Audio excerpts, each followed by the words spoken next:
BMTC Dakota bus ಬಗ್ಗೆ ನಾವು ಆಗಾಗ ವರದಿಯನ್ನು ಮಾಡ್ತಾ ಇರ್ತೀವಿ. ಈಗ ರಾಮನಗರದಲ್ಲಿ ಅದು ಜಗಜ್ಜಾಹೀರಾಗಿದೆ.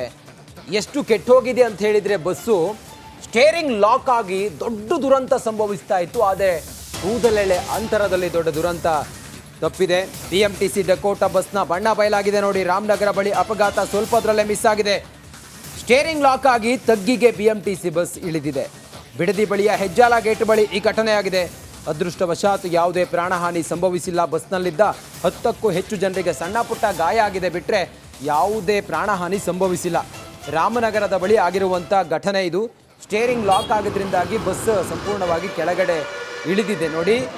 BMTC ಡಕೋಟಾ ಬಸ್ ತಗ್ಗಿಗೆ ಇಳಿದಿದ್ದು ಕಾರಣ ಅಂತ ಹೇಳಿದರೆ ಆ ಬಸ್ನ ಸ್ಟೇರಿಂಗ್ ಲಾಕ್ ಆಗಿತ್ತು. ಎಲ್ಲ ಚೆಕ್ ಮಾಡಿ ಬಸ್ಸು ಡಿಪೋದಿಂದ ಹೊರಡುತ್ತೆ. ಆದರೆ ಈ ಬಸ್ ಎಷ್ಟು ಕೆಟ್ಟೋಗಿತ್ತು ಅಥವಾ BMTC ಬಸ್ಗಳ ಹಣೆ ಬರ ಹೆಂಗಂತ ಹೇಳಿದರೆ ಯಾವ ಸಮಯದಲ್ಲಿ ಏನಾಗುತ್ತೆ ಅಂತೇಳಿ ಹೇಳಲಿಕ್ಕಾಗಲ್ಲ.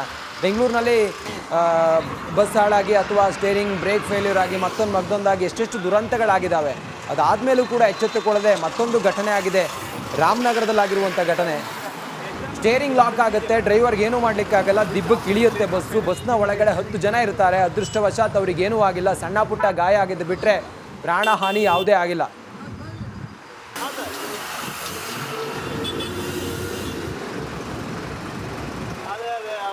ಸರ್ಗೆ ಮಾತಾಡ್ತಿದ್ದಾರೆ silent sir.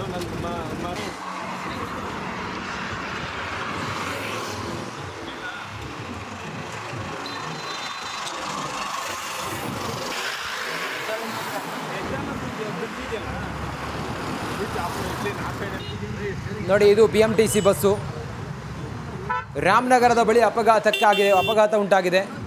Bus steering lock ಆಗಿದ್ರಿಂದಾಗಿ bus ದಿಬ್ಬಕ್ಕೆ ಇಳಿದಿದೆ. ಡ್ರೈವರ್ ನಡಿ, ಈಗ ಶುರು ಮಾಡೋಣ.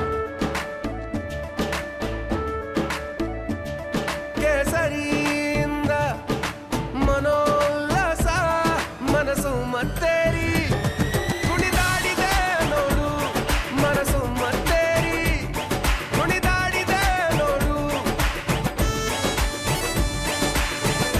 ಕ್ಷಣ ಕ್ಷಣವೂ ಆಚರಿಸಿ ಕೇಸರಿ ಹಬ್ಬ. ವಿಮಲ್ ಬಾಯಲ್ಲಿ ಹೇಳಿ ಕೇಸರಿ. ಕಂಟ್ರೋಲ್ ಮಾಡ್ಲಿಕ್ಕಾಗಲ್ಲ. ಸ್ವಲ್ಪ ಯಾಮಾರಿದ್ರು ಕೂಡ ಬಸ್ ಪಲ್ಟಿ ಆಗ್ತಾ ಇತ್ತು. ಅದೃಷ್ಟವಶಾತ್ ಅವರೆಲ್ಲರೂ ಕೂಡ ಬಚಾವಾಗಿದ್ದಾರೆ. 10 ಜನ ಈ ಬಸ್ನ ಒಳಗಡೆ ಇದ್ರು. ಆ ಪ್ರಯಾಣಿಕರೆಲ್ಲರೂ ಕೂಡ ಸೇಫ್ ಆಗಿದ್ದಾರೆ. ರಾಮನಗರದ ಬಳಿ ಆಗಿರುವಂಥ ಘಟನೆ ಇದು. ಹೆಜ್ಜಾಲ ಗೇಟ್ ಬಳಿ ಈ ಘಟನೆ ಆಗಿದೆ. ಜೊತೆಗೆ ಆರೋಪಿ ಧನರಾಜ್ನ ಕರೆತಂದು ಪೊಲೀಸರು ಪಟ್ಟಣಗೆರೆ ಶೆಡ್ನಲ್ಲಿ ಪಂಚನಾಮಿ ಪ್ರಕ್ರಿಯೆ ಕೂಡ ಮುಗಿಸಿದ್ದಾರೆ. ಆರೋಪಿ ಧನರಾಜ್ ರೇಣುಕಾಸ್ವಾಮಿಗೆ ಕರೆಂಟ್ ಶಾಕ್ ಕೊಟ್ಟು ಕೊಲೆಗೈದ ಆರೋಪವನ್ನು ಎದುರಿಸಿದ್ದಾನೆ.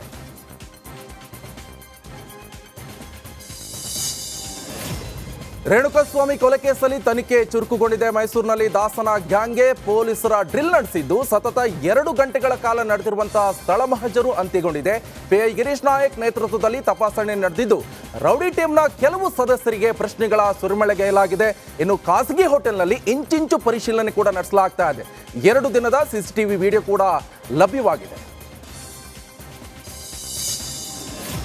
ಇನ್ನೊಂದೆಡೆ ರೇಣುಕಾಸ್ವಾಮಿ ಕೊಲೆ ಕೇಸಲ್ಲಿ ಮತ್ತೊಬ್ಬ ನಟನಿಗೂ ಸಂಕಷ್ಟ ಶುರುವಾಗಿದೆ. ಚಿಕ್ಕಣ್ಣನ ಜೊತೆ ಗರಡಿ ಚಿತ್ರದ ನಟ ಯಶಸ್ ಸೂರ್ಯನಿಗೂ ಕೂಡ ಟ್ರಬಲ್ ಶುರುವಾಗುವ ಸಾಧ್ಯತೆ ಇದೆ. ಸ್ಟೋನಿ ಬ್ರೂಕ್ನಲ್ಲಿ ನಡೆದಿರುವಂತಹ ಪಾರ್ಟಿಯಲ್ಲಿ ಯಶಸ್ ಕೂಡ ಚಿಕ್ಕಣ್ಣ ಜೊತೆ ಭಾಗಿಯಾಗಿದ್ರು. ಈ ಹಿನ್ನೆಲೆ ಯಶಸ್ಗೆ ಪೊಲೀಸರು ನೋಟಿಸ್ ನೀಡುವಂತಹ ಸಾಧ್ಯತೆ ಇದೆ. ದರ್ಶನ್ ಕೊಲೆ ಕೇಸ್ನಲ್ಲಿ ಇಷ್ಟು ದಿನ ಸುಮ್ಮನಾಗಿರುವಂತಹ ಚಂದನವನದ ತಾರೆಯರು ಒಬ್ಬೊಬ್ಬರಾಗಿ ಈಗ ಮೌನ ಮುರಿಯಲು ಆರಂಭಿಸಿದ್ದಾರೆ. ದರ್ಶನ್ ನನ್ನ ಗುರು ವಿಷಯ ಕೇಳಿ ಶಾಕ್ ಆಗಿದೆ. ರೇಣುಕಾಸ್ವಾಮಿಯವರ ಆತ್ಮಕ್ಕೆ ಶಾಂತಿಯನ್ನ ಸಿಗಲಿ ಅಂತ ನಟಿ ರಚಿತಾರಾಮ್ ಹೇಳಿದ್ದಾರೆ. ಇನ್ನು ಹತ್ಯೆಗೆ ಕಾನೂನಾತ್ಮಕವಾಗಿ ನ್ಯಾಯ ಸಿಗಲಿ ಅಂತ ಸೋಷಿಯಲ್ ಮೀಡಿಯಾದಲ್ಲಿ ಪೋಸ್ಟ್ ಕೂಡ ಮಾಡಿದ್ದಾರೆ.